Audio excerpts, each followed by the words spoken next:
ناظرین، میں ہوں آپ کا میزبان شمس آزاد اور آپ دیکھ رہے ہیں انفارمیشن ہاؤس۔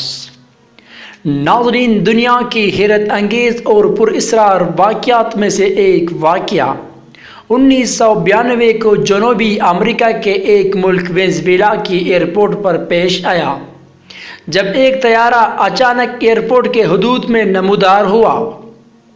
حیران کن بات یہ ہے کہ ایئرپورٹ کے کسی بھی ریڈار پر طیارے کی نقل و حرکت نظر نہیں آ رہی تھی، یعنی ریڈار طیارے کو کیچ نہیں کر پا رہی تھی۔ ایئرپورٹ کے کنٹرول روم سے طیارے کے پائلٹ سے رابطہ کیا گیا۔ رابطہ قائم ہونے پر کنٹرول روم میں طیارے کے پائلٹ کی آواز سنائی دی۔ ہم کہاں ہیں؟ کنٹرول روم کے منتظمین کے مطابق پائلٹ کی آواز نہایت گھبرائی ہوئی ہے اور خوفزدہ تھی۔ آپ اس وقت وینزویلا کے ایئرپورٹ کے حدود میں ہیں، کنٹرول روم سے جواب دیا گیا۔ پائلٹ کی طرف سے گہری خاموشی چھا گئی۔ دوبارہ رابطہ کرنے پر جہاز کی پائلٹ نے بتایا کہ ان کی فلائٹ نے نیو یارک ایئرپورٹ سے میامی کے لیے اڑان بھری تھی اور اس کے 57 مسافر سوار تھے۔ عملے کے 4 افراد کے علاوہ 2 جولائی 1955 کو 9:50 انہیں میامی ایئرپورٹ پر لینڈ کرنا تھا۔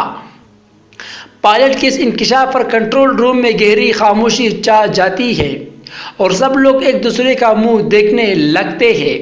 طیارے کو اترنے کی اجازت دیتے ہوئے کنٹرول روم نے پائلٹ کو بتایا کہ آج اکتوبر 1992 ہے اور آپ اس وقت جنوبی امریکہ کے ملک وینزویلا کے ایئرپورٹ پر لینڈ کر رہے ہیں، جس کے جواب میں پائلٹ کی خوفزدہ آواز سنائی دی۔ اوہ میرے خدا! کنٹرول روم کے مطابق پائلٹ نے واضح طور پر ٹھنڈی آہ بھری، تاہم اور کوئی بات نہیں کی۔ طیارے کو نہایت مہارت کے ساتھ رن وے پر اتار دیا گیا۔ اس دوران پائلٹ اپنے ساتھی کو پائلٹ سے کہتا ہے، اوہ جمی، یہ سب کیا ہو رہا ہے؟ یقیناً بہت کچھ غلط ہوا ہے۔ تاہم کنٹرول روم میں کو پائلٹ کی آواز سنائی نہیں دیتی۔ اسی دوران پائلٹ کو کہا جاتا ہے کہ آپ اطمینان رکھیں، آپ کی مدد کی جائے گی، جس کے جواب میں پائلٹ نے کہا انہیں کسی کی مدد کی ضرورت نہیں۔ اسی دوران لینڈ کریو کی گاڑیاں جہاز کی طرف بڑھنے لگے، لیکن پائلٹ نے چیخ کر کہا، ہمارے قریب مت آنا، ہم جا رہے ہیں۔ لینڈ کریو کے مطابق طیارے کے پائلٹ نے کاکپٹ کی کھڑکی کھول کر انہیں ہاتھ کے اشارے سے دور رہنے کا اشارہ کیا۔ کریو کے بیانات کے مطابق پائلٹ کے ہاتھ میں کوئی فائل پکڑی ہوئی تھی اور طیارے کے مسافروں کے خوفزدہ چہرے کھڑکیوں سے چپکے ہوئے تھے۔ اسی دوران طیارے نے تیزی سے اڑان بھری اور بادلوں میں غائب ہو گیا۔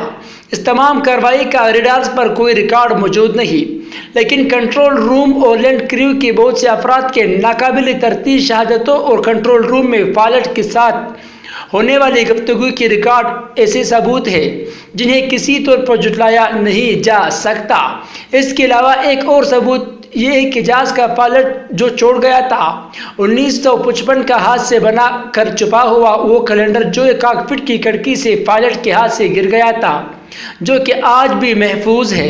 اس طیارے کا آج تک دوبارہ کوئی پتہ نہیں چل سکا۔ جولائی 1955 کو فلائٹ نمبر 914 نے نیو یارک ایئرپورٹ سے میامی کے لیے پرواز کی، تاہم پرواز سے کچھ دیر بعد طیارہ ریڈار سے غائب ہو گیا اور تمام رابطے ختم ہو گئے۔ طیارہ میامی ایئرپورٹ پر بھی نہ پہنچ سکا، تاہم وسائل بروئے کار لانے کے باوجود طیارے کا پتہ نہ چلایا جا سکا اور فضائی تاریخ میں ایک جہاز ہمیشہ کے لیے لاپتہ قرار دیا گیا۔